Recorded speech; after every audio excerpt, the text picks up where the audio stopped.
Hey guys, welcome back to Blaymore. This is the channel where we talk about weapons, self-defense myths, and the difference between movies, games, and real life. Today's title is a spicy one. Your self-defense knife won't save you. And no, that's not clickbait. It's a reality check. This video is not a tutorial, not advice, and definitely not how to win a fight with a knife. This is about why that little blade in your pocket is not the magic shield a lot of people think it is. Let's start with the fantasy. In movies, the moment someone pulls a knife, the whole room freezes. The camera zooms in, the music gets dark, and suddenly this person controls the scene. Everyone steps back. Everyone respects the blade. It looks simple. No knife, you're helpless. Knife in hand, you're powerful. In video games, it's even more ridiculous. A knife is often the fastest way to finish someone. One button, quick animation, the enemy drops. You move on. No screaming, no panic, no aftermath. Just a clean little eliminated icon and some XP. Now let's talk about the real world. In real life, nothing pauses when a knife appears. There is no dramatic slow motion. There is no narrator explaining who is right or wrong. There are just two people, both stressed, both confused, and both way more emotional than they want to admit. And that's the first big problem. A knife doesn't remove chaos. It adds more chaos on top of the chaos that's already there. A lot of people carry a self-defense knife because it feels smart. Maybe it's a small folding knife on a keychain. Maybe it's a tactical knife from a cool ad. Maybe it's something you bought after watching one too many action scenes. It sits in your pocket and quietly whispers, "Relax. If something happens, you've got this." That feeling is comforting. It's also very misleading. The human brain loves simple plans.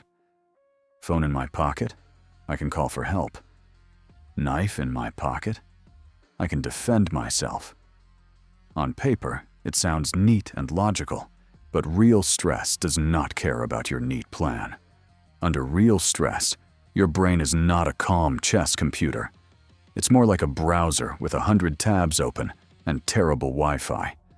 Thoughts lag, hands shake, breathing gets weird, time feels wrong. Some moments drag forever, others disappear. In that state, calm decisions are hard. And a knife is a tool that demands exactly that.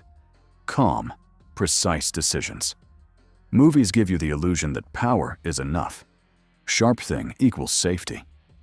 But in self-defense, power without control is not safety. Power without control is just risk with extra steps. There's also something people rarely think about until it's too late. A knife is not a distance tool. There's no big space between you and the other person. It's close, uncomfortable, and intense. It's not over there. It's right here, between two human beings who might both be scared, angry, or panicking. That's not a cool choreographed action scene. That's a nightmare for almost anyone who is not trained, emotionally prepared, and extremely disciplined. And most normal people are not those movie characters. That's a good thing. It means you're human. Now, imagine both sides are scared. In fantasy, one person is calm and in control, and the other is weak and confused. In reality, often both are confused. Both misread each other. Both react too fast, too hard, too emotionally. Putting a knife into that mix doesn't magically fix the problem. It just makes the stakes higher.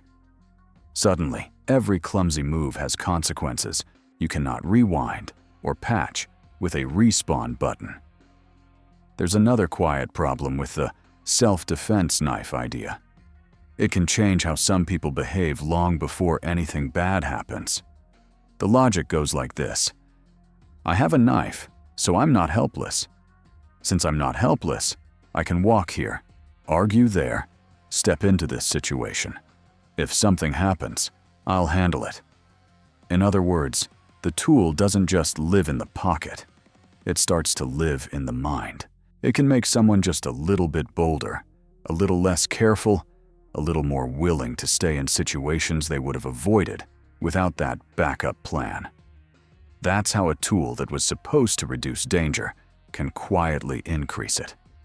Not because the knife is evil, but because the illusion of control pushes the person into riskier scenarios. Real safety rarely looks impressive. It looks boring, leaving early, crossing the street, ignoring an insult, taking a taxi, sticking with friends. There's no dramatic soundtrack for that. But in real life, those boring choices do more for your safety than any piece of steel. We also have to talk about something movies and games almost never show: the aftermath. On screen, once the threat is gone, the story usually jumps ahead. Maybe there's a quick scene with sirens or a 2-minute emotional moment, and then credits. In reality, that's where the longest and hardest part begins. There might be police, reports, witnesses, maybe security cameras. Different people will remember the same event in completely different ways. Someone might only remember seeing a knife and nothing else. Someone might misread who started what. Emotions and confusion get frozen into paperwork. And even if the official side is resolved one day, there is still the part you can't file away. The part in your head. People who go through real violent situations often replay them over and over.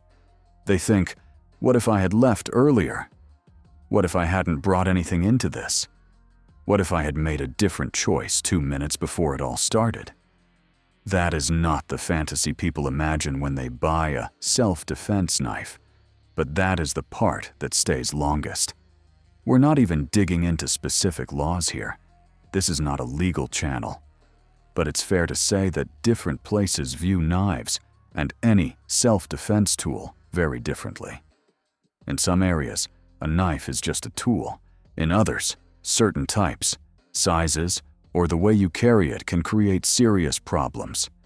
Sometimes the entire meaning of what happened depends on context, words, witnesses, and how everything looks on camera.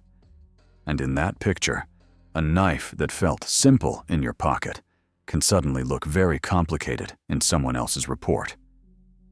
So where does that leave us?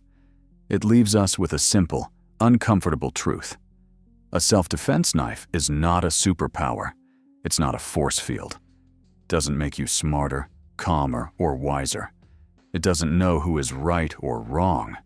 It just sits there, waiting to be pulled into a situation that might have been better off without it. When we talk about self-defense, the real power isn't a weapon. It's awareness. It's the ability to see trouble early and avoid it. It's the humility to walk away from a stupid argument instead of proving a point. It's planning your routes, your company, your habits, so that the worst-case scenario becomes less likely in the first place. None of that looks cool on a movie poster, but that's what actually keeps people safe. If there's one thing to take from this video, it's this. Your self-defense knife will not do the hard work for you. It will not freeze time.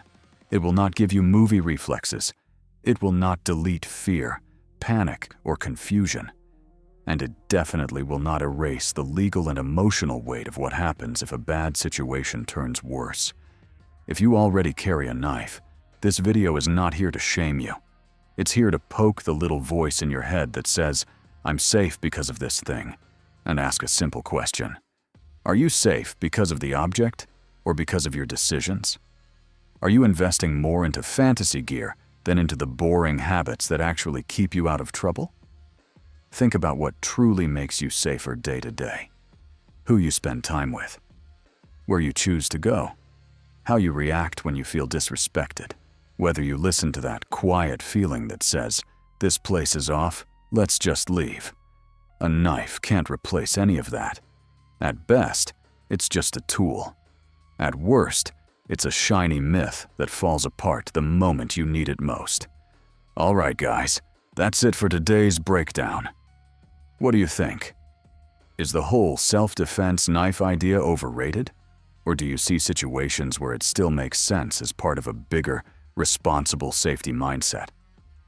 Keep it respectful in the comments. This is a heavy topic, and real people live on all sides of it. If this video made you look at self-defense a little differently, hit that like button, drop your thoughts below, and subscribe to Blaymore for more deep dives into weapons, myths, and the gap between entertainment and reality. Thanks for watching.